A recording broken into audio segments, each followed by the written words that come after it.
Assalamualaikum warahmatullahi wabarakatuh. Waalaikumsalam. Innal hamdalillah nahmaduhu wa nasta'inuhu wa nastaghfiruh wa na'udzu billahi min shururi anfusina wa min sayyiati a'malina. Man yahdihillahu fala mudilla lahu wa man yudlil fala hadiya lahu.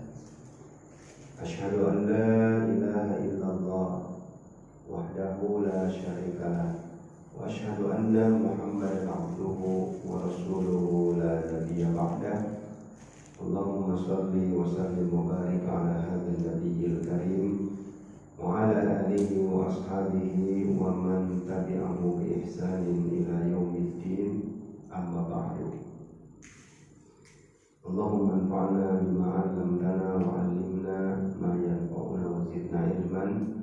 Subhanaka la ilma lana illa ma 'allamtana innaka antal alimul hakim.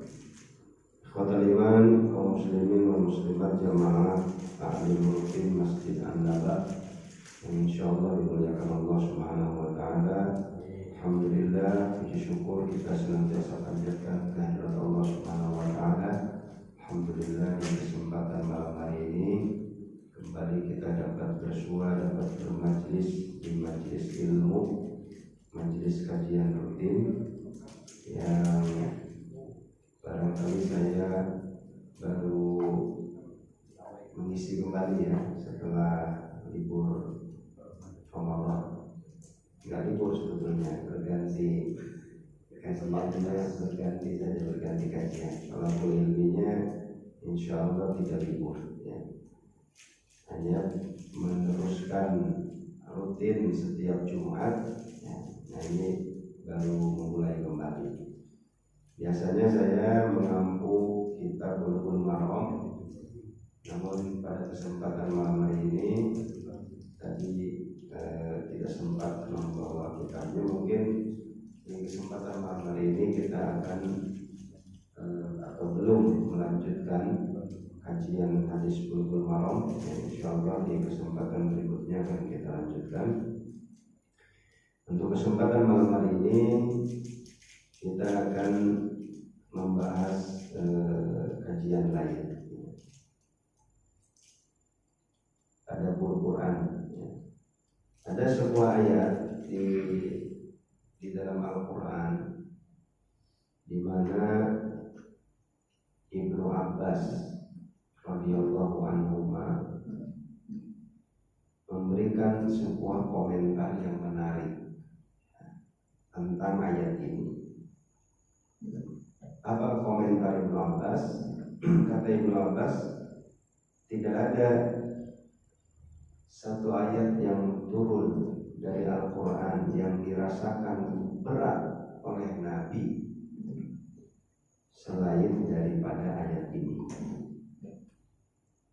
Ibnu Abbas itu seorang sahabat Nabi yang sejak kecil sudah didoakan oleh Rasulullah SAW. Doanya, Allahumma faqihhu fiddin wa 'allimhu ta'wil.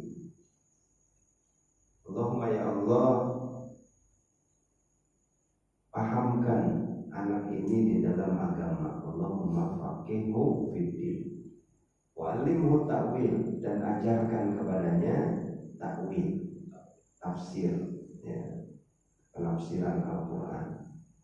Ya, pahamkan di dalam agama, pahamkan di dalam Al-Quran, ajari penafsiran, penakwilan. Sehingga Ibnu Abbas ini kemudian dikenal sebagai turjumanul Quran, penerjemah Al-Quran. Kira-kira tidak jarang para sahabat kalau tidak paham satu ayat bertanyanya kepada siapa? Kepada Ibnu Abbas. Luar biasa. Ya, ini Ibnu Abbas. Nah, karena itu komentar Ibnu Abbas ini menarik. Ya. Ayatnya ayat yang mana? Yang dikomentari oleh Ibnu Abbas, ma nazala ala Rasulillah sallallahu alaihi wasallam ayat hiya ashaddu wa la ashaqqu min hadhihi al-ayat. Tidak ada yang turun kepada Nabi satu ayat dari Al-Quran yang dirasakan oleh Nabi begitu berat selain daripada ayat ini. Ayat yang mana? Ayat tersebut terdapat dalam surat Hud 112. Apa bunyinya? Surat Hud ayat 112. Ayat tersebut berbunyi seperti ini. A'udzubillahi minasyaitonirrajim. Fastaqim kama umirta wa man taba ma'aka wa la tatghaw innahu bima ta'maluna basir. Fastaqim kama umirta, maka istiqomahlah engkau hai Muhammad, kama umirta, sebagaimana yang telah diperintahkan kepadamu. Wa man taba ma'aka, begitu pula orang-orang yang bertaubat bersamamu, istiqomahlah juga. Wala tatghaw, dan janganlah melampaui batas. Innahu bima ta'maluna basir, sesungguhnya Allah terhadap apa yang kalian kerjakan maha mengetahui. Rupanya ayat ini memerintahkan Nabi SAW dan juga para sahabat diperintahkan oleh Allah untuk istiqomah. Dan kata Ibnu Abbas, ayat ini terasa berat dirasakan oleh Nabi. Ya, perintah istiqomah terasa berat karena memang istiqomah itu mudah diucapkan, tapi prakteknya kan sulit. Prakteknya nggak mudah, tidak semudah kita mengucapkan istiqomah. Sebab kalau kita tanya, kita ini disuruh istiqomah sampai kapan? Nah, coba istiqomah sampai kapan, Pak? Ya, kita ini harus istiqomah, tapi kairah istiqomah. Istiqomah ya nggak ada berhentinya istiqomah. Sampai kapan?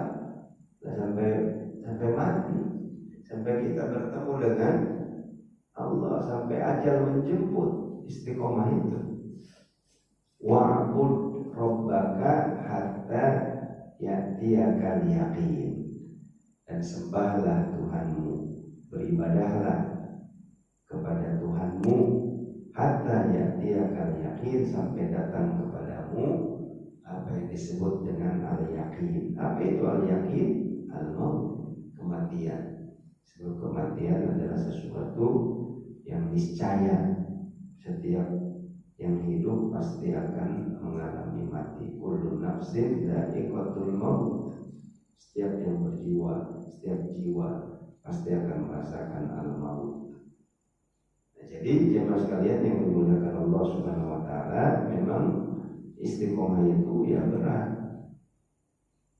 Ya, terasa berat sebab ya sepanjang hidup kita harus istiqomah.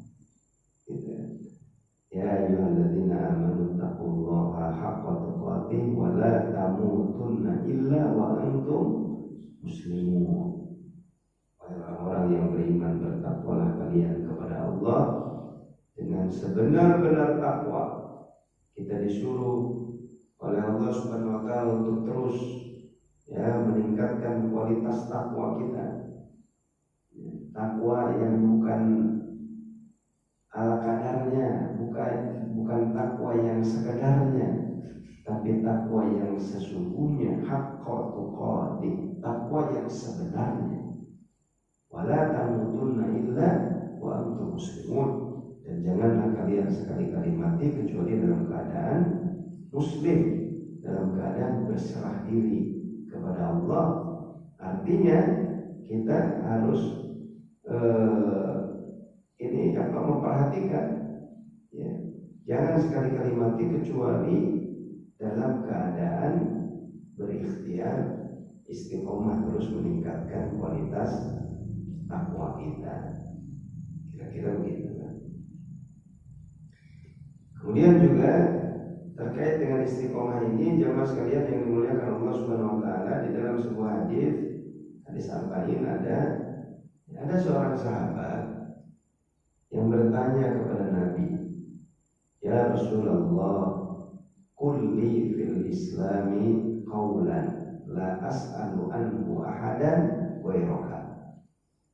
Sahabat ini meminta kepada Nabi SAW supaya Nabi mengajarkan kepadanya, "Qul fil Islam," katakan kepadaku tentang Islam, ajarkan kepadaku tentang Islam. Qaulan, satu perkataan, satu ajaran. La as'alu anhu ahadan ghairaka, yang aku tidak akan pernah menanyakannya selain kepadamu. Berarti kan ini permintaan yang spesial. Sahabat ini katanya hanya bertanya, hanya minta kepada Nabi saja, nggak akan meminta kepada yang lain. Apa kemudian yang dikatakan oleh Nabi? Nabi mengatakan, "Qul amantu billah tsumma istaqim." Katakan, aku beriman kepada Allah, kemudian istiqomahlah engkau. Nah, ini istiqomah ya. Jadi sekali lagi bukan sesuatu yang ringan, bukan sesuatu yang mudah. Memang diucapkan mudah istiqomah, tapi prakteknya tentu tidak semudah kita melafalkannya, tidak semudah kita mengucapkannya. Ya mas sekalian yang dimuliakan Allah Subhanahu wa taala. Ya, jadi Ibnu Abbas ya, tadi makanya mengomentari ya, seperti itu. Kata Ibnu Abbas, tidak ada satu ayat yang turun yang dirasakan oleh Nabi begitu berat selain ayat ini. Sampai-sampai jamaah sekalian, Ibnu Abbas melanjutkan ya, hatta ya, sampai-sampai Rasulullah Shallallahu Alaihi Wasallam walidzalika qala hina ya as-sahabah yaqul, oleh karena itu ya, Nabi menjawab ketika para sahabat mengatakan kepada Rasulullah Shallallahu Alaihi Wasallam saat melihat rambut Rasulullah Shallallahu Alaihi Wasallam memutih ya, berubah, "Ya Rasulullah, laqad asra'a ilaika syaibu." Kata para sahabat, "Ya Rasulullah, rambutmu sekarang begitu cepat berubah. Kami melihat rambutmu begitu cepat berubah." Sampai-sampai ketika sahabat menanyakan kepada Nabi seperti itu, Nabi menjawab, "Syayyabatni Hud wa akhawatuha." Telah membuat rambutku beruban surat Hud ini, wa akhawatuha, dan saudara-saudaranya. Jadi sampai begitu ya, Nabi menjawab saat sahabat menanyakan, "Ya Rasulullah, rambutmu sekarang cepat berubah, banyak yang putih memutih." Surat Hud telah membuat rambutku berubah. Wa akhawatuha, dan saudara-saudaranya, banyak ada saudara-saudara. Surat Hud. Di dalam riwayat lain disebutkan yang dimaksud saudara-saudara surat Hud itu ada 4. Yang pertama adalah suratul Waqiah, yang kedua suratul Mursalat, yang ketiga suratul Naba amma yatasaalun, dan yang keempat suratul Takwir. Itulah yang disebut sebagai saudara-saudaranya surat Hud. Berarti jemaah sekalian yang dimuliakan Allah Subhanahu wa taala, inilah ya surat-surat yang membuat Nabi itu rambutnya menjadi cepat berubah. Surat Hud ayat 112, temanya adalah tentang istiqomah. Lalu 4 surat yang dikatakan sebagai saudara-saudaranya surat Hud: Al-Waqiah, Al-Mursalat, An-Naba, Amma Yatasa'alun, dan At-Takwir, Idza Syamsu Kuwirat. Mari kita lihat 4 surat ini. Bicara tentang apa 4 surat ini? Kalau kita baca, ternyata 4 surat ini menceritakan tentang hari kiamat. Suratul Waqiah itu hari kiamat. Suratul Al-Mursalat sama, kisah tentang hari kiamat. Surat An-Naba juga sama. Ya, amma yatasaalun 'anil naba'il 'azim, berita besar. Yang di dalam tafsir disebutkan berita besar itu ada yang mengatakan, ada yang menafsirkan Al-Qur'an sendiri adalah berita besar, ada yang menafsirkan adalah Yaumul Ba'ats, hari kebangkitan, yang dimaksud sebagai berita besar. Ya. Kemudian At-Takwir sama. Surat At-Takwir juga adalah surat yang bicara tentang hari kiamat. Bahkan dalam sebuah riwayat Nabi SAW mengatakan, barang siapa yang ingin melihat seakan-akan kiamat itu terjadi di depan matanya, bacalah surat At-Takwir. Ya. Kenapa? Karena surat At-Takwir memvisualisasikan kejadian hari kiamat. Idza syamsu kuwirat, apabila matahari dilempar, digulung. Wa idzan nujumu kadarat, dan apabila bintang-bintang berjatuhan, ya, dan seterusnya. Ya. Jadi memvisualisasikan kejadian hari kiamat. Kalau mau melihat hari kiamat seakan-akan terjadi di depan matanya, baca saja surat At-Takwir. Jadi jamaah sekalian yang dimuliakan Allah Subhanahu wa taala, makin terang sekarang rupanya inilah yang surat-surat yang selalu menjadi pemikiran Nabi SAW sampai rambutnya berubah. Rambut berubah karena banyak mikir. Ya, ala kulli hal, ya, rambut Nabi, kata Nabi, berubah gara-gara surat-surat ini. Tapi jemaah sekalian, kalau kita bertanya, kalau kita renungkan, apakah Nabi itu mikirin, ya, surat-surat ini mikirin dirinya sendiri? Apakah Nabi mikirin dirinya sendiri? Rasanya nggak mungkin. Ya, Nabi dengan istiqomah sudah selesai. Ya, Nabi dengan istiqomah, apa yang dikhawatirkan oleh Nabi? Hari kiamat apa yang dikhawatirkan oleh Nabi? Berarti yang dipikirin sama Nabi kira-kira siapa? Siapa lagi kalau bukan umatnya? Jadi yang dipikirkan oleh Nabi adalah umatnya. Nabi memikirkan surat-surat ini, yang dipikirkan oleh Nabi adalah umatnya.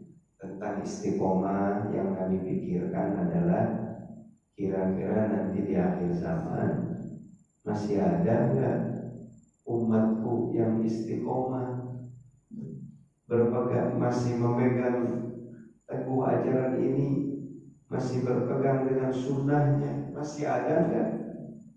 Itulah yang dipikirkan oleh Rasulullah Shallallahu Alaihi Wasallam. Termasuk juga pada hari kiamat, Nabi memikirkan umatnya, bagaimana nasib umatku nanti pada hari kiamat. Ya. Sehingga ketika Rasulullah Shallallahu Alaihi Wasallam menjelang wafatkan, yang sering diulang-ulang, kalimat yang sering diulang-ulang oleh Nabi itu adalah memanggil umatnya, ummati, ummati, ummati, umatku, umatku, umatku. Bagaimana nasib umatku nanti pada hari kiamat di akhir zaman.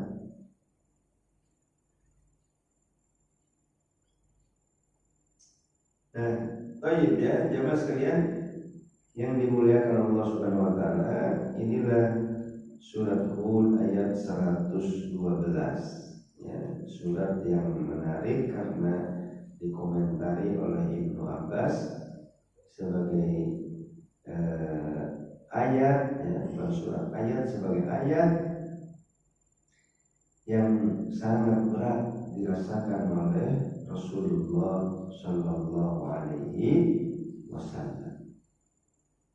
Baik, selanjutnya mari kita renungkan ayat ini. Fastaqim kama umirta wa man taba ma'aka wa la tatghaw innahu bima ta'maluna basir. Allah Subhanahu wa taala memerintahkan nabinya untuk istiqomah. Fastaqim kama umirta. Dari ayat ini, jamaah sekalian, kita bisa mengambil beberapa faidah. Di antara faidahnya adalah bangunan istiqomah, atau yang disebut dengan pilar istiqomah. Istiqomah itu berat, karena itu harus ada penyangganya, harus ada pilarnya, harus ada pondasinya. Paling tidak dari ayat ini ada 3 pilar yang bisa kita petik, yang bisa kita ambil faidahnya sebagai pilar istiqomah. Yang pertama, fastaqim kama umirta. Dari potongan ayat ini kita bisa mengambil satu faidah, bahwa pilar istiqomah yang pertama itu istiqomah harus berbasis ilmu. Istiqomah itu harus berbasis ilmu. Fastaqim kama umirta. Nabi disuruh istiqomah, tapi istiqomahnya sebagaimana yang telah diperintahkan kepadamu. Istiqomah bukan semau-maunya. Istiqomah bukan karena ikut tren. Istiqomah bukan karena ikut-ikutan. Tapi istiqomah betul-betul berdasarkan ilmu. Basisnya adalah pengetahuan. Basisnya ilmu. Basisnya pengetahuan. Ini yang pertama. Dan kita bisa membandingkan, kalau ada orang yang berpegang dengan sesuatu didasari dengan ilmu, lalu satu lagi ada orang yang berpegang dengan sesuatu tapi ikut-ikutan doang.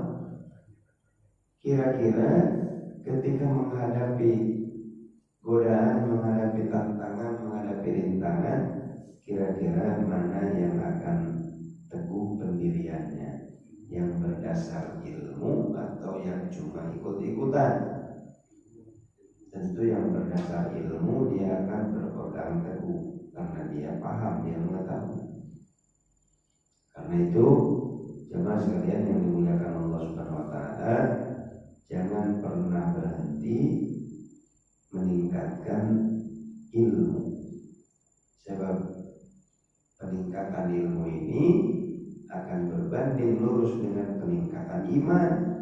Peningkatan ilmu akan berbanding lurus dengan peningkatan kualitas ibadah, dengan peningkatan istiqomah. Istiqomah itu harus dengan ilmu, harus berbasis ilmu.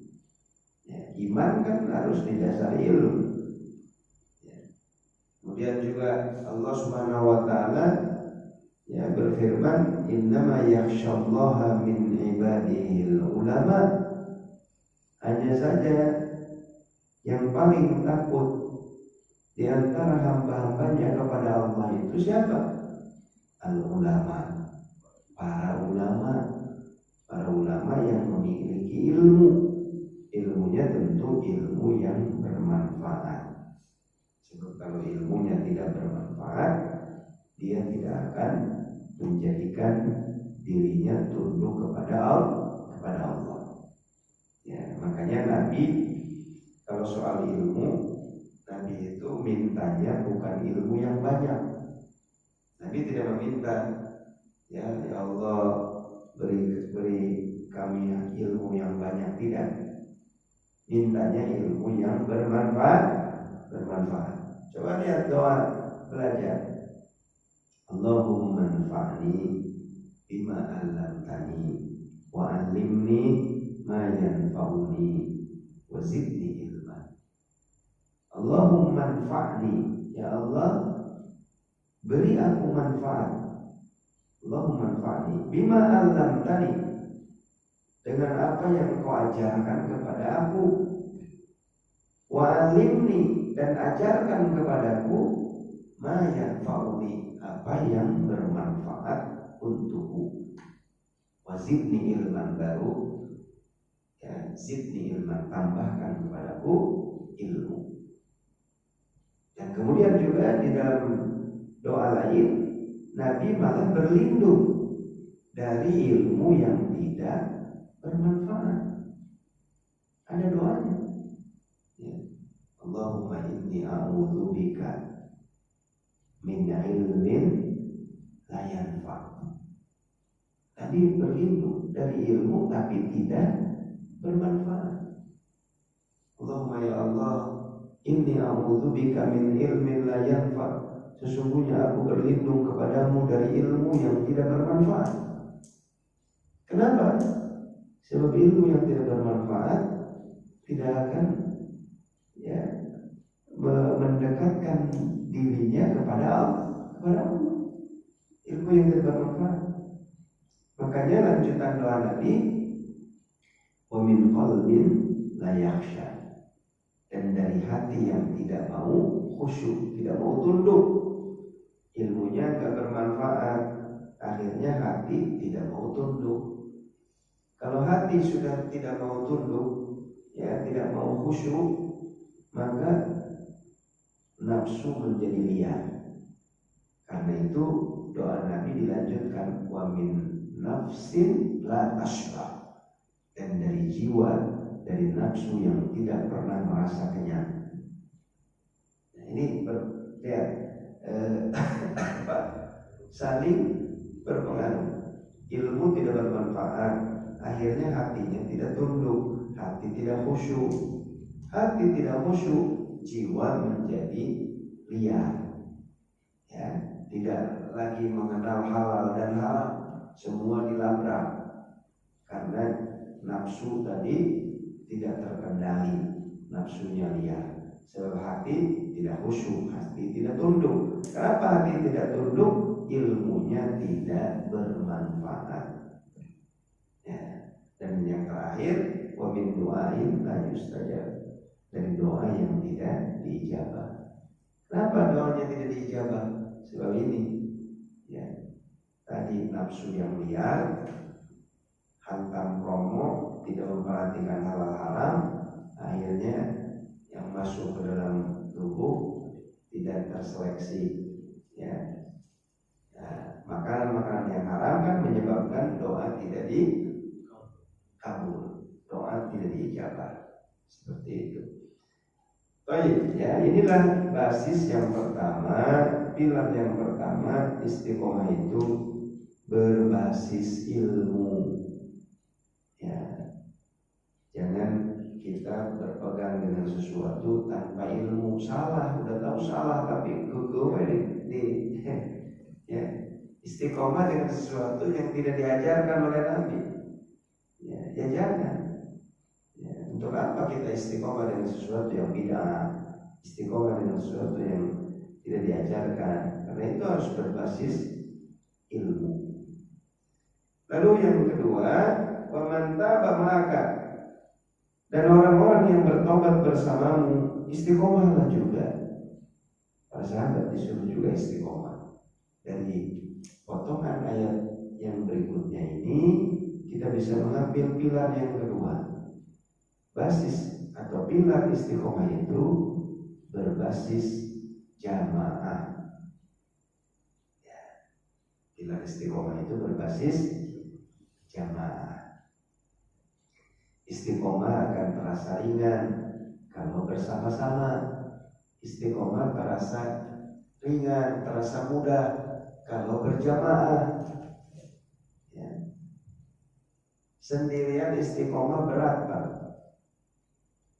Ngaji tiap minggu sendiri aja bubar kan. Ya, cuma sendirian doang. Ustadznya juga kalau cuma sendiri doang ya udahlah. Ya. Jadi istiqomah sendirian sulit, berat. Istiqomah itu berjamaah. Ketika berjamaah terasa ringan dengan berjamaah. Ya. Makanya di dalam surat Al-Asr, ya Allah Subhanahu wa taala, perhatikan ya, ketika Allah bersumpah dengan waktu, dengan masa, wal asri innal insana lafi khusr, dan masa sesungguhnya manusia berada dalam kerugian, semua manusia rugi. Lalu dikecualikan oleh Allah illal ladzina amanu wa amilus shalihat, kecuali orang-orang yang beriman dan beramal soleh. Allah tidak berhenti di sini. Ini satu kan. Allah tidak berhenti pada iman dan amal soleh saja. Ya. Artinya ketika iman dan amal soleh itu masih buat sendiri doang. Iman, amal soleh sendiri doang. Solehnya baru soleh secara pribadi. Ya. Sedangkan manusia itu sebagai makhluk sosial, manusia bukan hidup sendiri. Ya. Jadi belum cukup. Allah tidak selesai di situ. Dilanjutkan. Illal ladzina amanu wa amilus shalihat. Lanjutannya adalah watawasau bil haqqi watawasau bis sabri. Sebab manusia itu bergaul, bersosialisasi, berhidup bersama-sama, bukan hidup sendirian. Mungkin kalau kita tinggalnya di gunung, iman amal soleh cukup.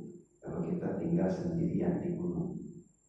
Tapi ketika kita bersama-sama, masih butuh tawasau bil haq, tawasau bis sabr. Gitu. Nah inilah konsep berjamaah seperti itu kira-kira. Karena itu kita setiap sholat kita minta kepada Allah Subhanahu wa taala ihdinas siratal mustaqim, berjamaah bareng-bareng. Tidak egois, ihdini tunjukkan aku, tapi sama-sama ihdinas siratal mustaqim, tunjukkan kami ke jalan yang lurus. Mustaqim itu dengan istiqomah satu akar kata. Istiqomah, yastaqimu, istiqomah, mustaqim, ya, satu akar kata. Jalan yang lurus, jalan istiqomah, ya. Ya.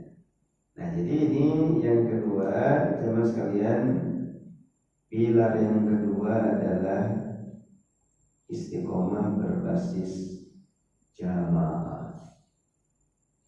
Makanya di bulan Ramadan ya kita merasakan ibadah itu terasa ringan, ibadah ya terasa riang gembira. Kenapa? Sebab dilakukan bersama-sama. Coba kalau yang sahur sebulannya seorang doang diwajibkan ya kepada seorang, terasa berat, ya terasa berat. Tapi karena dilakukan bersama-sama sehingga menjadi ringan. Seluruh dunia, umat Islam di seluruh penjuru dunia melaksanakan hal yang sama, saum 1 bulan penuh. Makanya taraweh, ya sholat malam juga sama, ya terasa dikerjakan tuh dengan riang gembira, ya satu keluarga beriringan berangkat ke masjid. Ini satu suasana yang hanya terasa di bulan Ramadan saja. Dan kalau di luar bulan Ramadan mah ininya hal beda ya, ya rasanya tuh nggak beda katanya. Dan kita sulit sulit kita menemukan fenomena seperti itu. Ya. Siangnya sahur berpuasa, malamnya sholat malam. Coba adain mabit gitu ya.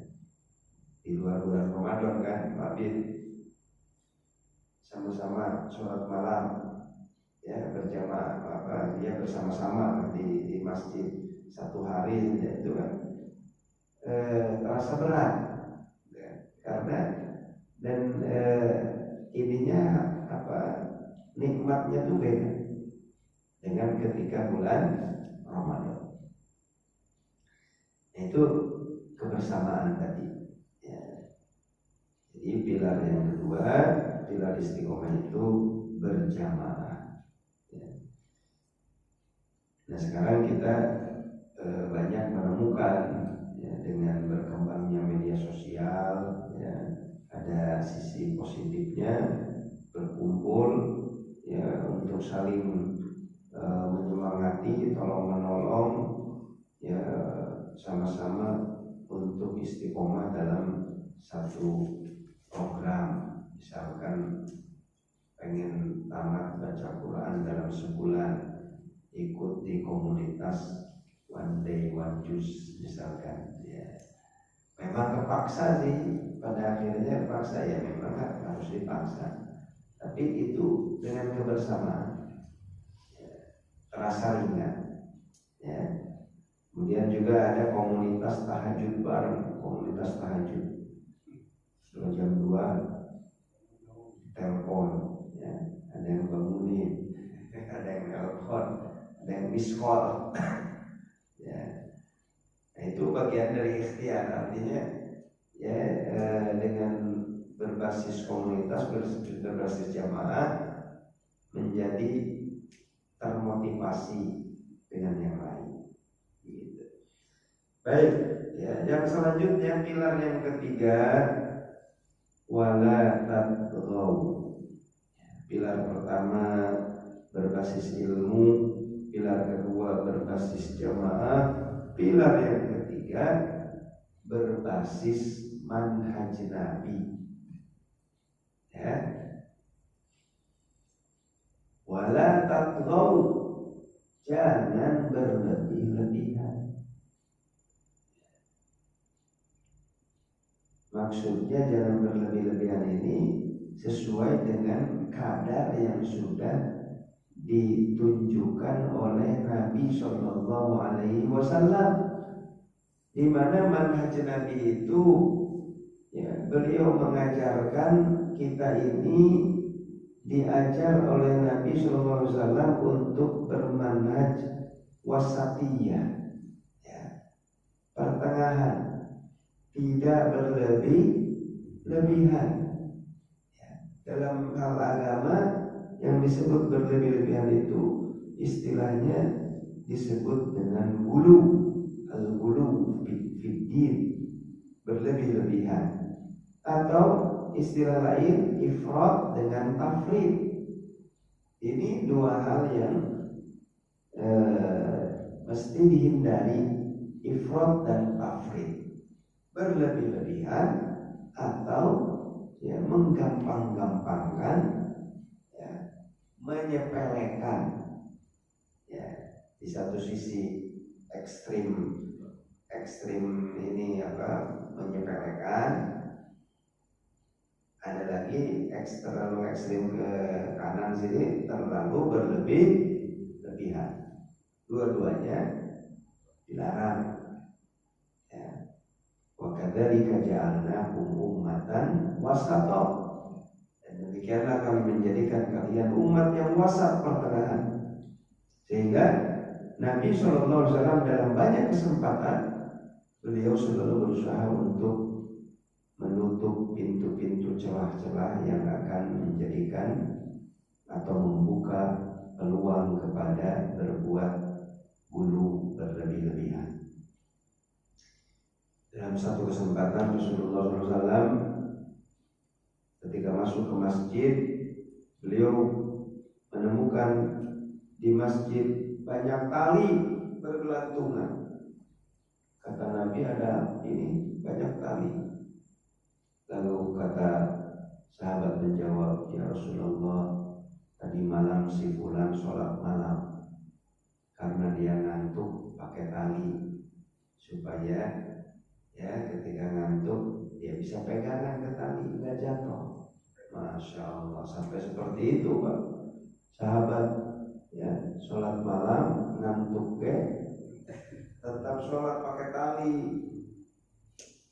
Kata Nabi, Masya Allah, Subhanallah, sampai seperti itu sahabat. Kata Nabi, janganlah melakukan begitu. Kalau ngantuk tidur, karena matamu juga punya hak. Matamu punya hak, keluargamu punya hak. Ya. Ada hak-hak yang harus ditunaikan. Jangan gara-gara untuk beribadah, tapi ada hak yang lain tidak tertunaikan. Mata kita punya hak, badan kita punya hak. Ngantuk tidur beristirahat. Ya. Tapi ini kalau buat orang-orang yang malas jadi alasan. Cek Nabi ngantuk tidur. Gitu ya. Ya, masalahnya ketika disampaikan ini jadi dalil buat pembenaran gitu. Yang malas cek Nabi gitu tuduh Mas Arek. Masalahnya kita tuduh itu yang jadi masalah ya. Masalahnya tuduh. Ya. Nah, intinya Nabi itu bermaksud untuk menutup celah, jangan berlebihan. Lalu ada lagi kasus, ada lagi cerita. Ada 3 sahabat Nabi datang kepada salah seorang istri Nabi, menanyakan tentang ibadah Nabi. Lalu diceritakan ibadah Nabi begini. Sampai 3 sahabat ini tercengang. Masya Allah, luar biasa ibadahnya Nabi sampai seperti itu. Kita ini nggak ada apa-apanya. Aina nahnu min Rasulillah, di mana kita dibanding Nabi? Perhatikan, sampai di sini nggak ada masalah. Ya, sampai di sini tidak ada masalah. Mereka saling menyemangati, termotivasi. Ada yang salah nggak? Nggak ada yang salah. Dengan ibadah Nabi begitu seperti itu, lalu termotivasi ingin, nggak ada masalah. Sampai di sini tidak ada masalah. Tapi jadi masalah itu ketika motivasinya kemudian ya ditekankan pada sesuatu yang menurut Nabi itu berlebih-lebihan, maka dilarang oleh Nabi. Yang satu setelah mengatakan ya tuh Nabi kaki itu kita ini nggak ada apa-apanya, termotivasi, bagus sampai di situ bagus. Tapi ketika kemudian bertekad, yang satu mengatakan kalau begitu saya mau sholat malam terus. Yang satu lagi mengatakan kalau begitu saya mau saum terus. Lalu yang satu lagi mengatakan kalau begitu saya nggak akan menikah, saya mau ibadah terus, nggak akan menikah. Nah ini kan yang ketiga ini lebih parah, ini yang ketiga. Kenapa? Karena dia punya persepsi kalau mau ibadah fokus ibadah jangan nikah. Berarti persepsinya kan persepsi yang salah. Ini pikiran yang salah. Kalau dibiarkan menurut Nabi berbahaya. Ya, dia menganggap ya Islam itu kalau mau ibadahnya bagus jangan nikah. Padahal nikah itu ibadah. Nikah juga ibadah. Bahkan ibadah yang paling panjang. Ibadah yang paling panjang apa? Ya nikah. Kenapa ibadah paling panjang? Kalau ibadah sholat ada takbiratul ihram, Allahu Akbar. Nikah itu takbiratul ihramnya ketika akad. Ya kan? Ketika akad itu takbiratul ihram. Kapan salamnya? Salamnya apa? Ya kalau nggak cerai sampai mati. Sampai mati. Coba. Ya. sehidup sesurga, gitu ya, jangan sehidup semati, sehidup sesurga. Jadi ya akad, takbiratul ihramnya itu akad. Sampai kapan? Ya sampai dipanggil oleh Allah. Berarti kan panjang, ibadah yang panjang. Di sana ada mencari nafkah, di sana ada mendidik anak, di sana ada sabar, di sana wah banyak sekali. Makanya orang yang sudah menikah, kata Nabi kan, sudah sempurna setengah agamanya. Fakodistakmala nisfa dini, telah sempurna setengah agamanya. Yang nikah aja baru setengah agama, yang belum nikah berarti setengah aja. Nah ini yang 3 sahabat ini makanya diluruskan oleh Nabi. Jadi sampai pada termotivasi nggak ada yang salah. Ya kalau sampai termotivasi betul, tapi ketika motivasinya kemudian dia bertekad dengan sesuatu yang membuka peluang berlebih-lebihan, ditegur oleh Nabi. Kata Nabi, apa yang kalian katakan? Kalian mengatakan begini begitu. Ketahuilah aku ini orang yang paling bertakwa di antara kalian. Tapi aku sholat malam dan aku juga tidur. Aku sholat malam, aku juga tidur. Aku juga berpuasa dan aku berbuka. Dan aku juga menikah. Barang siapa nikah itu adalah sunnahku, barang siapa yang membenci sunnahku, maka dia bukan termasuk golonganku. Ya, itu hadisnya seperti itu, panjang sebetulnya hadisnya.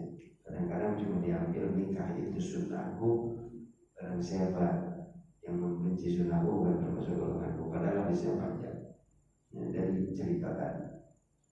Nah, jadi Nabi berusaha untuk menutup celah yang akan membuat seseorang itu bersikap ulu berlebih-lebihan. Ya, sebab Allah itu tidak akan pernah merasa bosan. Kitalah manusia yang akan merasa bosan. Jadi jemaah sekalian yang dimuliakan Allah Subhanahu wa taala, inilah ya 3 pilar istiqomah yang bisa kita petik dari ayat di surat Hud 112, fastaqim kama umirta wa man taba ma'aka wa la tatghaw. Pilar yang pertama adalah istiqomah berbasis ilmu.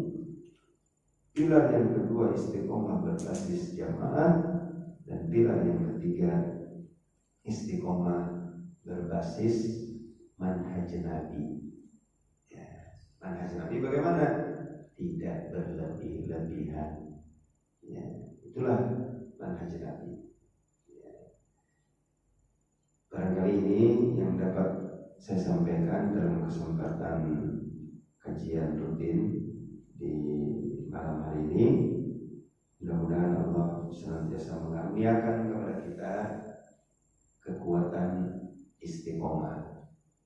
Dulu para salafus saleh sering berdoa, Allahumma amanna bika farzuqna istiqomah. Ya Allah, sesungguhnya kami beriman kepadamu, karuniakan kepada kami istiqomah. Jadi istiqomah itu di samping kita berikhtiar, berusaha, lebih dari itu istiqomah itu anugerah dari Allah sebetulnya. Istiqomah itu karunia dari Allah. Tidak mungkin kita bisa istiqomah kalau tidak dibantu oleh Allah. Tidak mungkin. Makanya iyyaka na'budu wa iyyaka nasta'in. Hanya kepadamu kami beribadah, hanya kepadamu kami minta tolong. Minta tolong dalam hal apa? Minta tolong untuk ibadah. Gitu, minta tolong. Lalu dikasih sama Allah. Minta tolongnya begini, ihdinas siratal mustaqim. Sering berdoa, ihdinas siratal mustaqim. Tunjukkan kami ke jalan yang lurus. Ya. Rabbana la tuzigh qulubana ba'da id hadaitana wa hab lana min ladunka rahmah innaka antal wahhab. Atau juga doa Nabi yang lain, ya muqallibal qulub tsabbit qalbi ala dini. Tetapkan hati ini dalam agamamu, tetapkan hati ini dalam ketaatan kepadamu. Artinya sekali lagi, istiqomah itu bukan sekedar kita berikhtiar, tapi jangan pernah berhenti kita minta kepada Allah, sebab Allah lah yang mengaruniakan istiqomah kepada hambanya. Demikian barangkali yang dapat disampaikan. Yang benar datang dari Allah, yang salah dari kekeliruan pribadi saya sendiri. Aku qouli hadza wa astaghfirullahal-azim li wa lakum. Wassalamualaikum warahmatullahi wabarakatuh.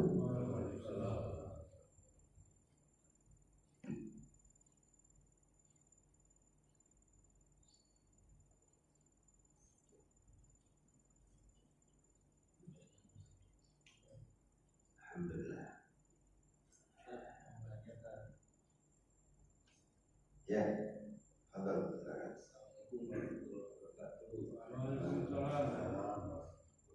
Terkait istiqomah, Ustaz, misalkan saya niat akan one day one juz, misalkan ya, membaca Quran setiap hari 1 juz. Tiba-tiba ada bolong 3 hari, 2 hari, apakah itu sudah menggugurkan suatu istiqomah atau masih tetap berjalan istilah istiqomahnya? Mungkin karena sibuk, Ya. lupa gitu.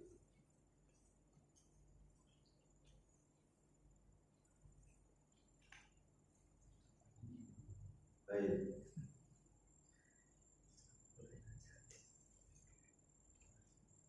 Ya,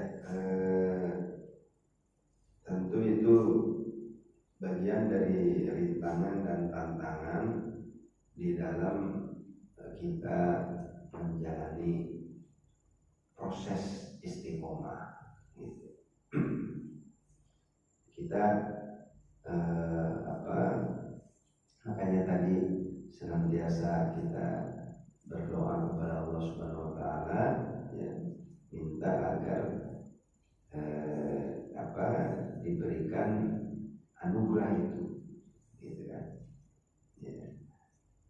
Dan jangan berputus asa tentunya. Ya. 3 sekali, 2 kali, hanya memang ketika kita konsisten dan komitmen, itu biasanya kalau kita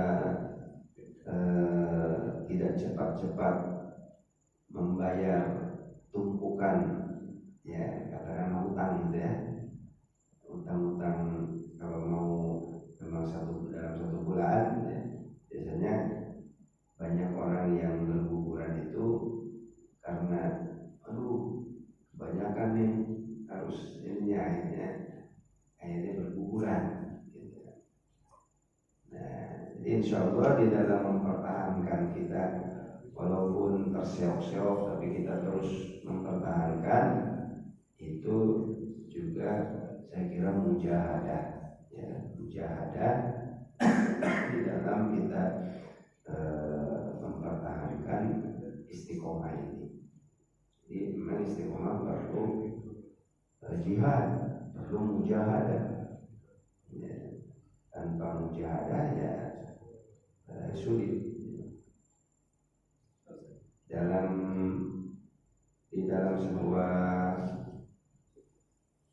buku, ya, itu ada 5 cara atau 5 ini. Ada yang disebut dengan muahadah, sering-sering memperbarui janji kita.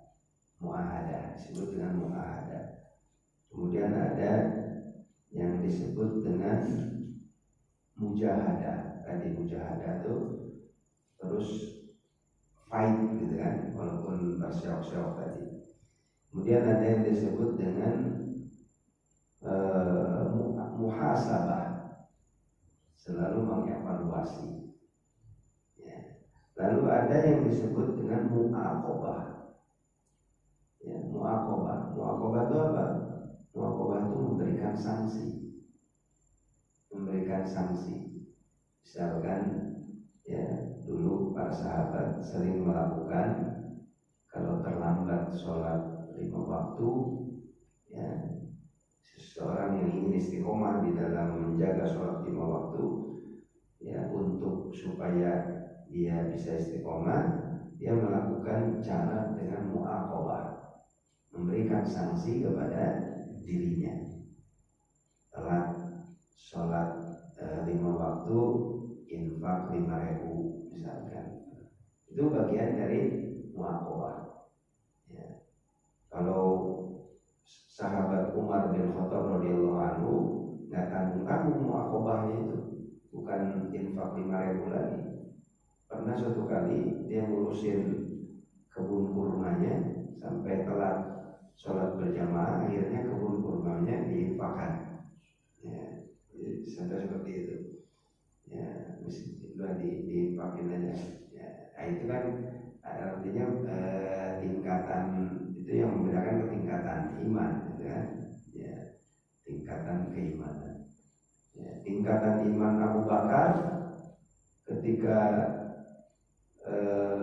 menginfakkan hartanya semuanya, ya, tingkatan iman. Ditanya oleh Nabi, apa yang kamu tinggalkan? Allah dan Rasulnya. Masih ada Allah dan Rasulnya. Karena itu imannya Abu Bakar kalau ditimbang dengan seluruh iman manusia masih lebih berat timbangan imannya Abu Bakar. Seperti itu. Nah itu mu'aqobah. Ya, dan satu lagi ada yang disebut dengan mu'atabah. Mu'atabah itu mencela, mencela diri. Ya, ketika ya bagian dari muhasabah. Nah ini 5 tangga, yaitu untuk menjaga konsistensi. Ya, muahadah, sering memperbarui tekad, janji, ya, ikrar kita disebut dengan muahadah. Kemudian mujahadah, fight, ya, sungguh-sungguh. Lalu muhasabah, sering mengevaluasi. Ya, kalau tadi sering ya kecok, kira-kira ada apa ini? Ya, gitu kan? Nah, itu dievaluasi. Ya, kenapa? Jadi dievaluasi. Ya. Karena pada hakikatnya sih kalau kita ini ada satu hal yang menariknya. Ketika ada ini kontemporer, cerita kontemporer, ya. Memang yang bercerita ulama dari Timur Tengah, ya. Dia cerita ada ya, seorang yang mengadu kepada seorang syekh, ya. Dia mengadu banyaknya permasalahan di dalam hidupnya yang sulit untuk diselesaikan. Dia saking sibuknya dan artinya waktu 24 jam itu seakan-akan gak cukup gitu, kurang. Lalu dikasih nasihat baca Quran. Ya, dikasih nasihatnya apa? Baca Quran. Ini yang dikasih nasihat udah tahu waktu nggak ada waktu, cuma baca Quran. Udah tahu yang jadi masalah itu nggak ada waktu. Ya, kurang waktu, 24 jam dikasih sama Allah, 24 jam kurang. Tapi dikasih nasihatnya baca Quran. Ya. Sampai dia bertanya ke beberapa syekh, ada nasihat-nasihatnya itu hampir sama, disuruhnya baca Quran. Akhirnya dia coba baca Quran, dia paksa. Ternyata ya, setelah dia menerapkan itu, dia kemudian mendapati bahwa ya seperti ya harusnya kan secara logika sudah nggak ada waktu, tapi dia harus menyisihkan waktu, tadinya setengah jam ditambah lagi jadi ya 45 menit, tambah lagi jadi 1 jam. Semakin dia memberikan waktu yang berlebih, semakin permasalahan-permasalahan yang dihadapi terselesaikan. Jadi ketika dia akhirnya merenung dan bertanya, datang lagi kepada Syekh dan menceritakan apa yang dialami, kemudian si Syekh itu memberikan kata kuncinya. Apa kata kuncinya sebetulnya? Berkah waktu. Kata kuncinya apa? Keberkahan waktu. Jadi Al-Quran itu dibaca sebetulnya bukan menjadikan waktu yang 24 jam itu menjadi nambah, bukan menjadi nambah, gitu, bukan menjadi nambah. Dan Al-Quran ketika kita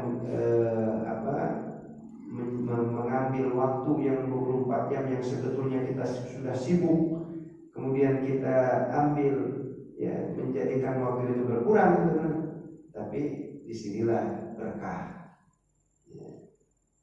Jadi kata kuncinya adalah dalam keberkahan. Dan permasalahan-permasalahan yang kita hadapi itu bisa selesai adalah karena barakatul waktu, adanya keberkahan waktu.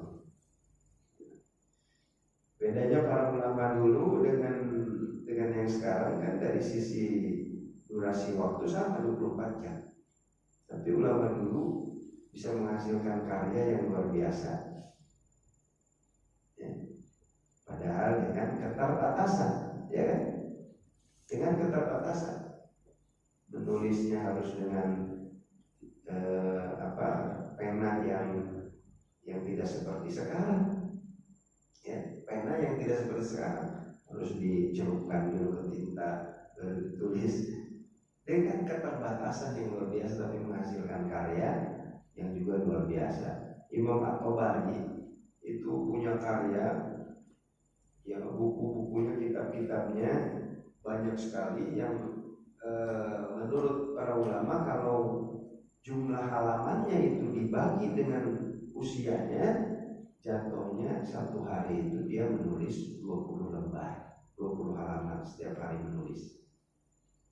Jumlah halaman kitab yang dihasilkan dia dibagi dengan usianya. Imam At-Tabari termasuk yang meninggal di usia muda. Ya, dia sudah meninggal di usia muda, tidak sampai 50 tahun kalau tidak salah. Ya kurang dari itu sudah meninggal. Jadi sehari 20 halaman menulis. Ya kita dengan kecanggihan teknologi sekarang ya, malas kan? Sebenarnya bukan malas, barokah waktunya itu, barokatul waktu yang dicabut. Kan kata salah satu tanda akhir zaman, salah satunya adalah keberkahan waktu dicabut. Baru kemarin Jumat, sekarang udah Jumat lagi ya. Di waktu berjalan seperti cepat, berkahnya sedikit-sedikit dicabut oleh Allah. Seperti itu barangkali Allah alam ya. Mungkin 5 ini dicoba diterapkan: muahadah, kemudian mujahadah, muhasabah, muaqabah, memberi sanksi, muatabah. Demikian barangkali Allah alam.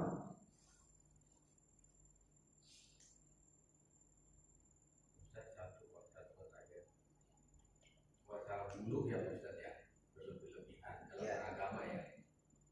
Kata satu sisi misalkan itu sunnah, kalau satu lagi bid'ah, ya kan tidak tolak bid'ah lah gitu ya.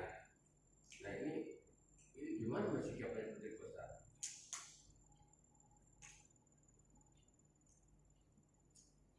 Ya, jadi yang tadi saya sampaikan ya, salah satunya pilarnya itu adalah pilar istiqomah itu harus bermanhaj sebagai manhaj Nabi, dan manhaj Nabi itu tidak berlebihan. Ini juga harus berbasis ilmu, jadi harus dipakai ilmu juga. Ya, kalau nggak pakai ilmu jatuhnya nanti tuh Nabi kayak tuduh masalah. Jadi nanti jatuhnya begitu Pak, kalau kita tidak diimbangi dengan ilmu juga, gitu. Akan seperti itu. Ya. Karena memang di dalam ayat Al-Quran, di dalam hadis Nabi, kita itu sebetulnya bisa menemukan yang berbagai dalil. Dalil-dalil itu harusnya sesuai dengan kebutuhan kita. Jangan salah. Ibarat dokter itu ngasih resep jangan salah. Ya, ngasih resepnya jangan salah. Gitu. Orang yang kurang semangat dikasih dalilnya tadi dia makin ya salah resep itu berarti resepnya salah. Tapi orang yang ya semangatnya ya tinggi lah katakanlah, nah kalau tadi dikasih keterangan yang seperti itu supaya nurun sedikit gitu. Nah jadi ini pakai ilmu, tetap juga harus dengan ilmu. Ya tadi berlebih-lebihan memandang yang sunnah dengan yang bid'ah, dengan yang sunnah dalam arti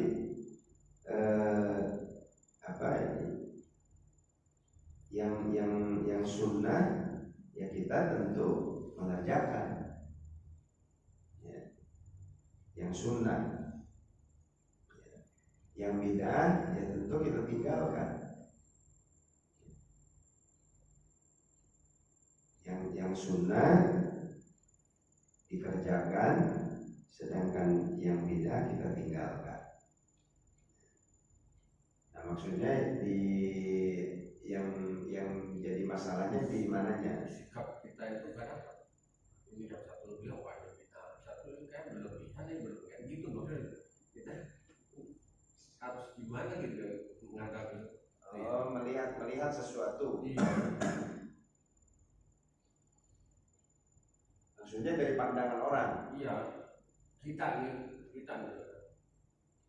jadinya. Kata itu kita berlebihan dalam beragama gitu. Jadi yang harus kita pegang yang mana? Ada contohnya misalkan. Contohnya itu misalkan yang benar ya. Misalkan satu isbah potongannya di atas batang kaki. Nah, satu lagi isbah nggak seperti itu katanya kan. Kalau berlebihan itu kayak pamer itu baru itu isbah. Ada pandangan seperti itu. Iya. Contohnya. Yaitu kembali kepada perbedaan di dalam memahami satu hadis yang disampaikan oleh Rasulullah SAW. Ya. Jadi memang kalau konteksnya kan jelas ya, konteks memang konteks seperti itu. Tapi ya di dalam keterangan-keterangan lain ya disebutkan dalam keterangan lain ya di mana yang dilarang oleh Nabi itu adalah kalau ada niat ya riaknya di sana, dan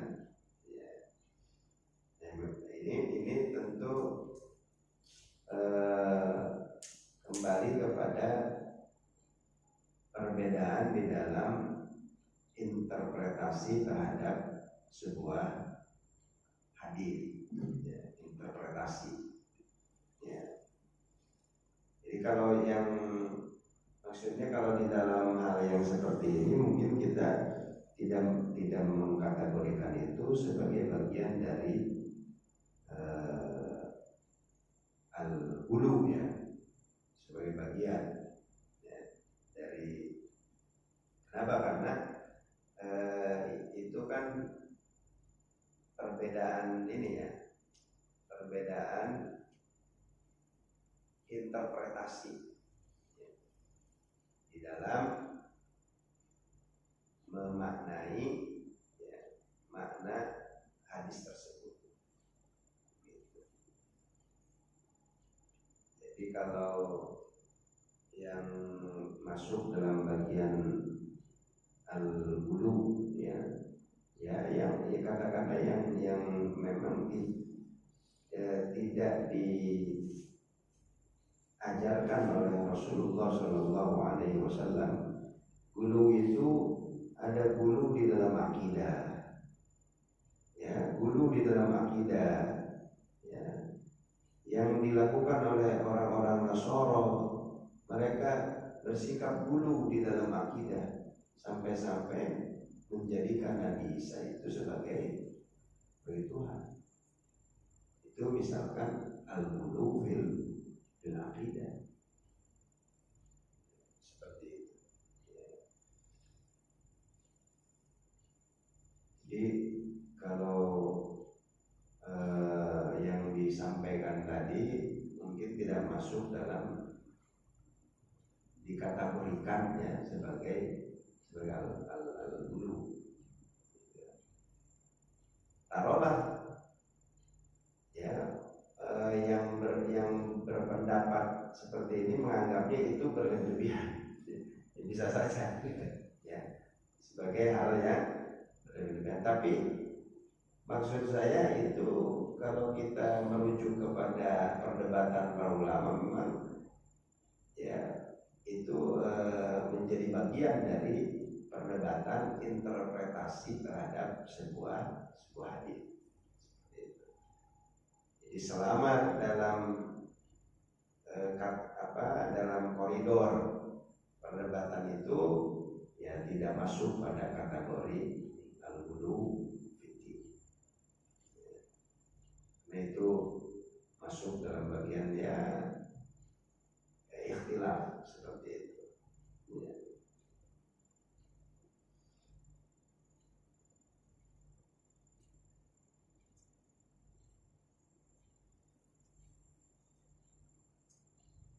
Termasuk juga mungkin ketika yang menganggap ya tadi misalkan yang meyakininya sesuatu yang tidak boleh isbal, seharusnya tidak perlu juga menganggap yang melakukannya sebagai sesuatu yang bid'ah. Ya, itu maksudnya merasa paling benar itu kuncinya ya maksudnya. Ya, masing-masing merasa paling benar. Nah, jadi kesalahannya di situ di dalam hal menghukumi kepada yang lainnya, tapi bukan dalam persoalan hulunya itu sendiri. Gitu kan. Jadi kalau ini dimasukkan dalam permasalahan ini bagian dari hulu ini tentu bukan. Tapi kalau ada yang menganggap jadi dalam hal ininya saja yang sebetulnya perlu dibenahi, yang perlu diperbaiki ya, di dalam menjas gitu ya. Nah itu aja.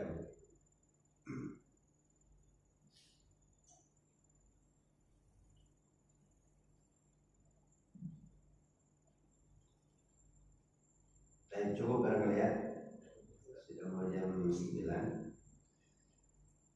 Demikian barangkali untuk kesempatan malam hari ini ya, sekali lagi mudah-mudahan Allah senantiasa mengaruniakan kepada kita kekuatan istiqomah ya, dan semoga kita semua senantiasa dimudahkan ya oleh Allah Subhanahu wa taala di dalam menjalani ketaatan kepadanya. Allahumma amanna bika warzuqna istiqomah. Rabbana la tuzigh qulubana ba'da idh hadaitana wa hab lana min ladunka rahmah innaka antal wahhab. Subhanakallahumma wa bihamdika asyhadu an la ilaha illa anta astaghfiruka wa atubu ilaik. Subhana rabbika rabbil izzati amma yasifun. Wassalamun ala mursalin walhamdulillahi rabbil alamin. Wassalamualaikum warahmatullahi wabarakatuh.